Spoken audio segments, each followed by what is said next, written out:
Olá, bem-vindos ao Capital de Ideias, um novo webcast do jornal PT50, onde abordamos questões que tornam o sistema financeiro mais ético, inclusivo e sustentável. Arrancamos esta iniciativa com Gonçalo Duque, CEO da Junior Achievement Portugal, uma organização sem fins lucrativos dedicada a capacitar jovens através de programas de empreendedorismo, cidadania e literacia financeira. Gonçalo Duque é uma das vozes mais ativas na promoção destes temas em Portugal, defendendo a importância de preparar as novas gerações para os desafios económicos e sociais do futuro.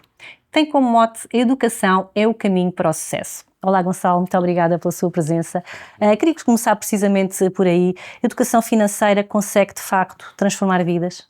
Bem, muito obrigado. Muito rapidamente um agradecimento ao PT50 pelo convite, desejar muita sorte a este projeto. Obrigada. E dar-vos também os parabéns pela coragem de começarem estes videocasts com a temática da educação e ligar a educação à vertente económica, porque eu acredito que só assim é que podemos construir uma sociedade mais justa e mais inclusiva. E transformar vidas. E transformar vidas. Em relação à sua questão, sim, a literacia financeira, de facto, pode transformar vidas e pode transformá-lo no dia-a-dia.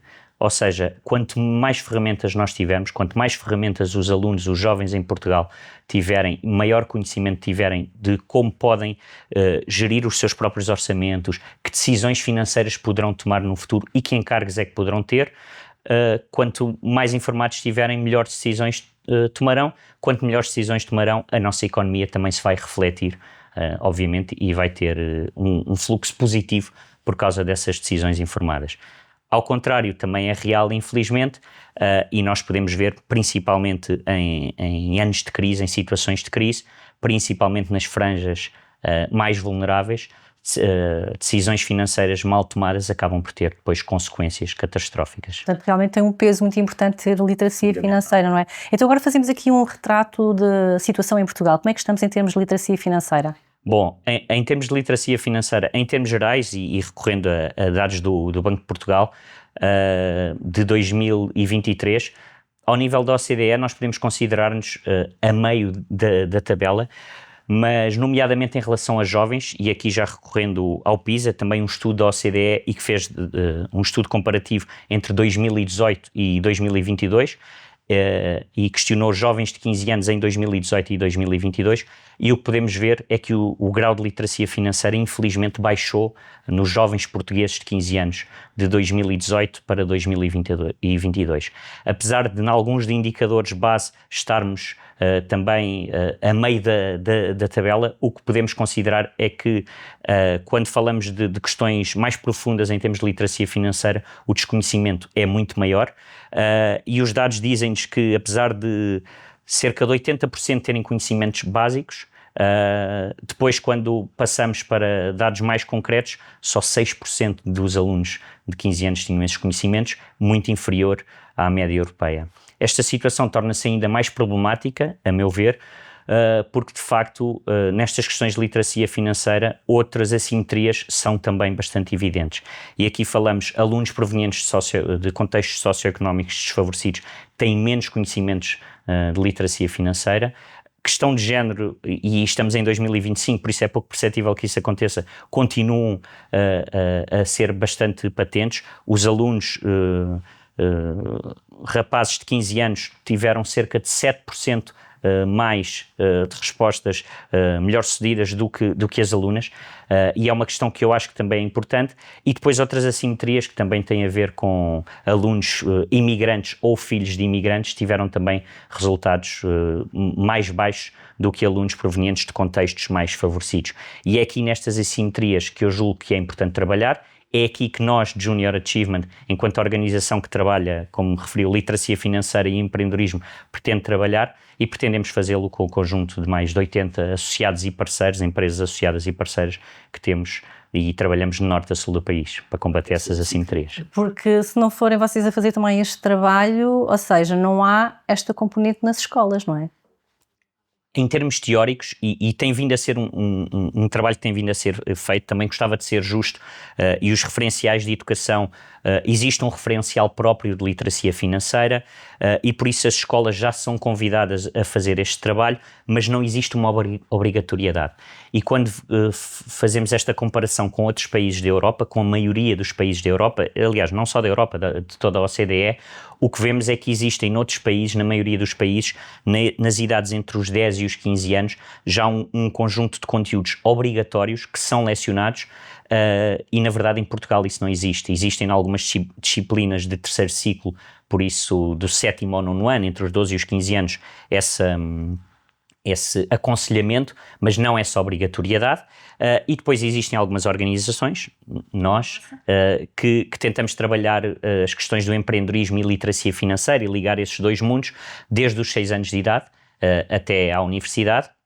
Felizmente, desde 2005 em Portugal, já atingimos mais de 500 mil de alunos. No entanto, muitos mais ficaram por atingir e o que nós gostávamos é que fosse possível todos os alunos estarem melhor informados, porque mais informação, melhores decisões no futuro. Exatamente. Que impacto é que isto tem no país ter-se esta baixa literacia desde os jovens? E, por exemplo, comparativamente com os outros países que, de facto, já oferecem esses conteúdos nas escolas, qual a diferença que coloca à nossa economia, comparativamente com os outros?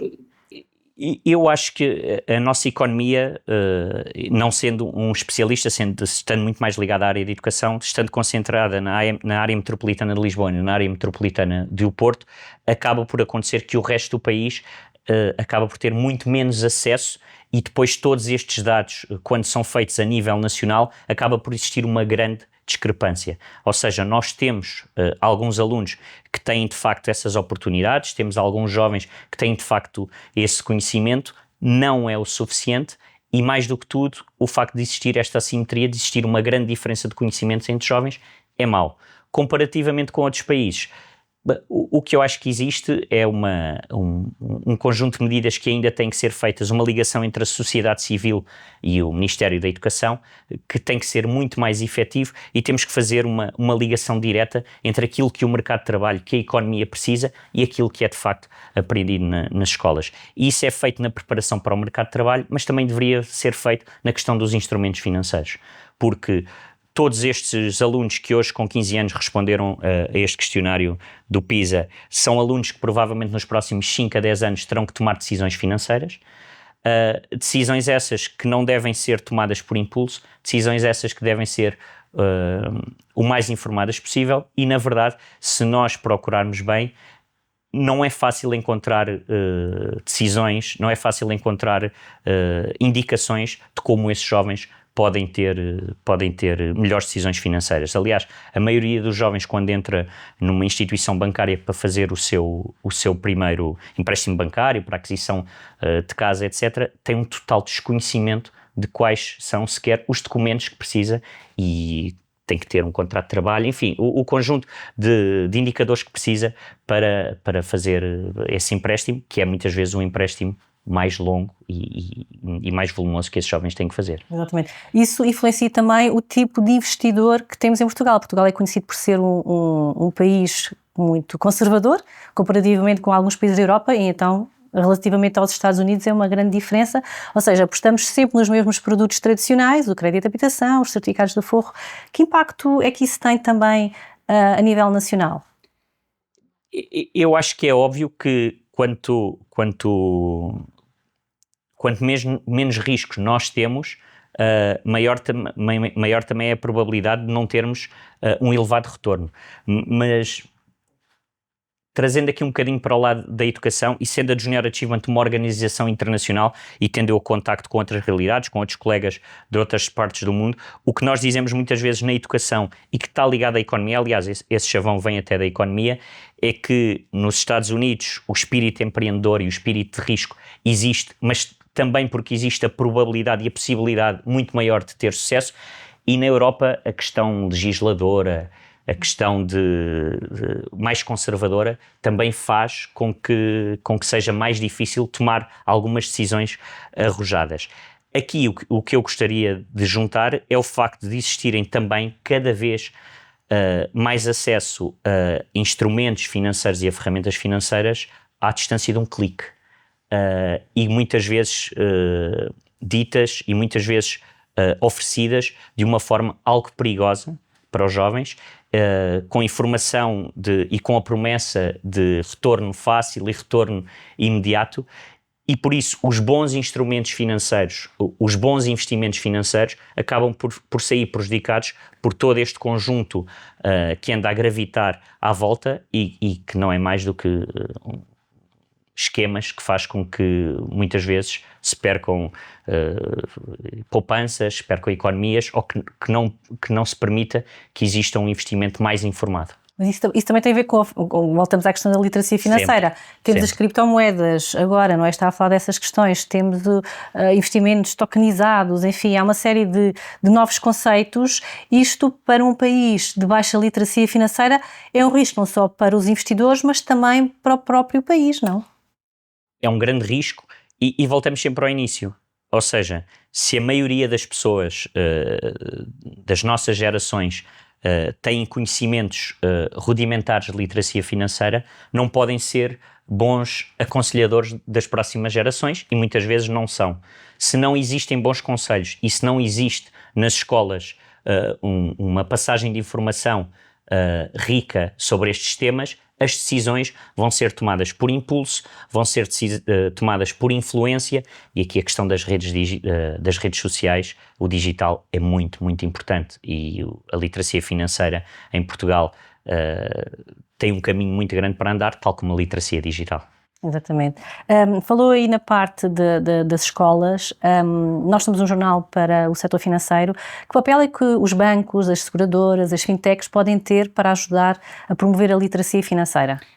Um papel muito importante, eu diria até decisivo. O setor privado tem que se envolver cada vez mais, porque na verdade o setor privado é tornar um ciclo vicioso em ciclo virtuoso. Não é? Porque o setor privado vai beber das boas decisões dos jovens e dos jovens adultos, porque serão eles, na sua grande parte, os líderes da amanhã, serão eles que vão tomar as decisões da amanhã, e por isso é muito importante que a sociedade civil, que os empresários, que as empresas se unam. Nós, Junior Achievement, temos um conjunto de 35 empresas parceiras, mais cerca de 40 empresas e organizações também públicas associadas, e isto o que faz é que nós conseguimos hoje em dia colocar, e já tivemos mais de 25 mil voluntários corporativos, por isso pessoas que trabalham nas empresas que são nossas associadas e parceiras, a ir à sala de aula e a falar sobre estas questões de empreendedorismo e literacia financeira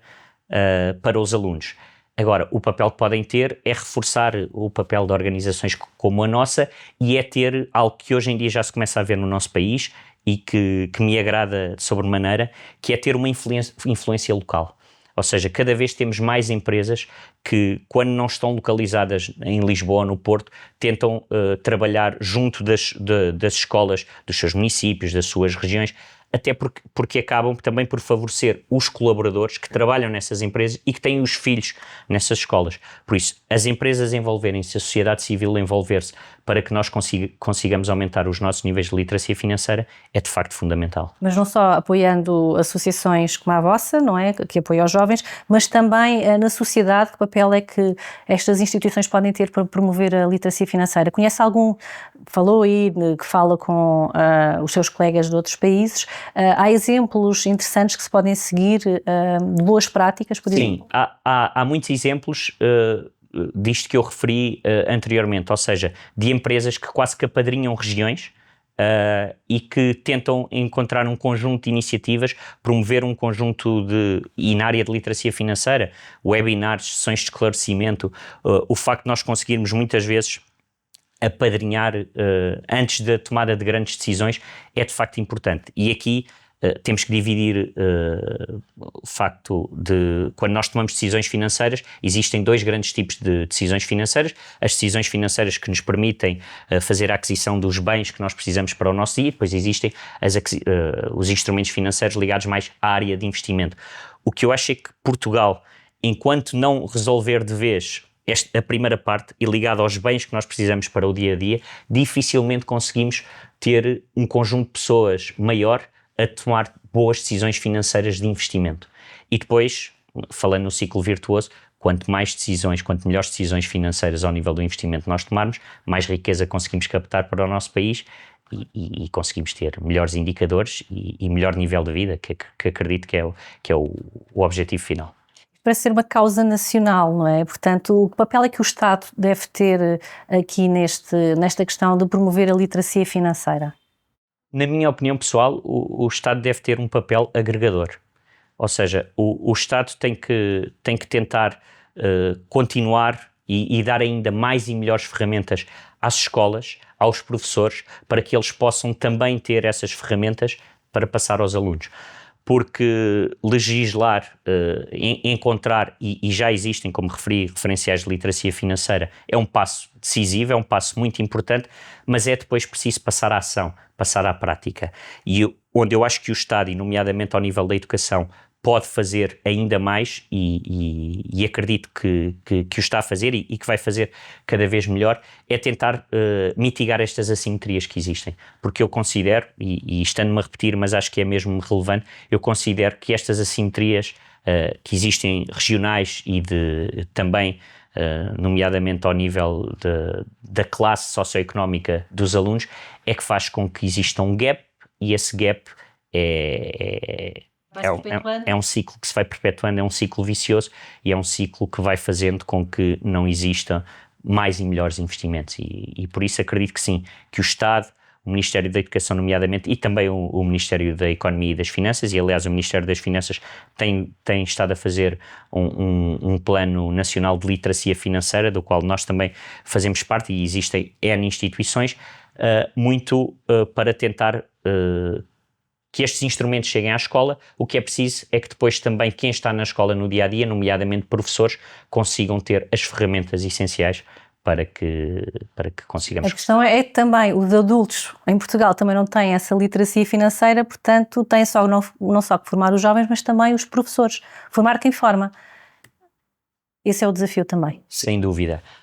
Nós, Junior Achievement, fazemos um conjunto de iniciativas e de webinars para alunos, e estamos a falar alunos entre os 15 e os 18 anos, e uma das coisas, e depois fazemos um conjunto de questionários de follow-up para perceber alguns indicadores, até porque as nossas empresas parceiras também assim o pedem, e uma das questões que me incomoda mais é perceber que muitos destes alunos não conseguem identificar, ou até aquele webinar nunca tinham ouvido falar de poupança. E poupança no sentido de, se os teus pais, os teus encarregados de educação recebem X, deverão pelo menos garantir que 10% desse X, idealmente até um bocadinho mais, mas que existe uma poupança, e são esses jovens que muitas vezes levam esses conceitos para dentro de casa. E como estava a referir, quando não temos adultos, quer os encarregados de educação, quer também os professores, com as ferramentas necessárias para passar a informação, algo está mal e algo que temos que melhorar.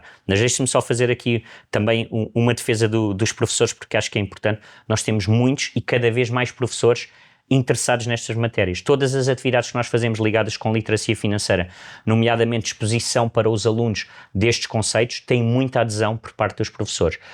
E por isso é que eu defendo que aqui o Ministério também deve ter uma atitude agregadora e uma atitude que permita e que dê condições a que os professores possam aplicar essas ferramentas em contexto de sala de aula. E como é que os alunos reagem a este tipo de conhecimentos? O feedback que nós temos é um feedback muito bom, até porque esta área financeira e esta área dos conhecimentos financeiros é uma área que pode ser facilmente passada através de gamificação, através de roleplay, através de conteúdos lúdico-pedagógicos. Ou seja, são áreas em que nós podemos, desde tenra idade, brincar a vida adulta, que na verdade a maioria das brincadeiras das nossas crianças, bem, se calhar hoje em dia já não é a maioria por causa das tecnologias, mas tem muito a ver com esta simulação da vida adulta, e nós podemos fazer esta simulação de compras, de vendas, porque é que compramos isto, porque é que compramos aquilo, de forma divertida, mas também de forma informada. Nós na Junior Achievement temos uma atividade para alunos de 8º e 9º ano, que é uma atividade tão simples e que é a atividade que os alunos mais gostam e que no fundo é, à sorte, um aluno retira um ordenado de acordo com uma profissão e depois vai ter que escolher o estilo de casa, de carro, de compras que vai fazer, sempre de acordo com aquele ordenado. E muitas vezes o que é impressionante perceber é o total desconhecimento e a total ausência de noção que aqueles alunos têm, que recebendo X não conseguimos ter isto, isto e isto, e temos que tomar decisões informadas. Como disse, nós somos um jornal dedicado ao setor financeiro. Que conselho gostaria de dizer a quem nos está a ouvir, que trabalha nesta área do setor financeiro, para conseguir promover a literacia financeira na empresa onde está a trabalhar? Para terminarmos a nossa conversa. Eu acho que o principal conselho que posso dar é tentar perceber, dentro dos recursos humanos existentes, e a maioria dos espectadores, da audiência de grandes empresas tem diferentes níveis, diferentes perfis de recursos humanos dentro da sua empresa, perceber que tipo de conhecimentos existem e tentar de alguma forma, que quer para os colaboradores, quer para os familiares, para os estudantes, filhos desses colaboradores, possa existir um aumento dessa pedagogia, chamamos-lhe assim, financeira, que eu acho que é essencial. E se quiserem contar com a Junior Achievement nesse processo, nós estamos inteiramente disponíveis. Muito obrigada, Gonçalo. Obrigado, eu. Nós vamos voltar com um novo episódio do webcast Capital de Ideias. Muito obrigada e até à breve.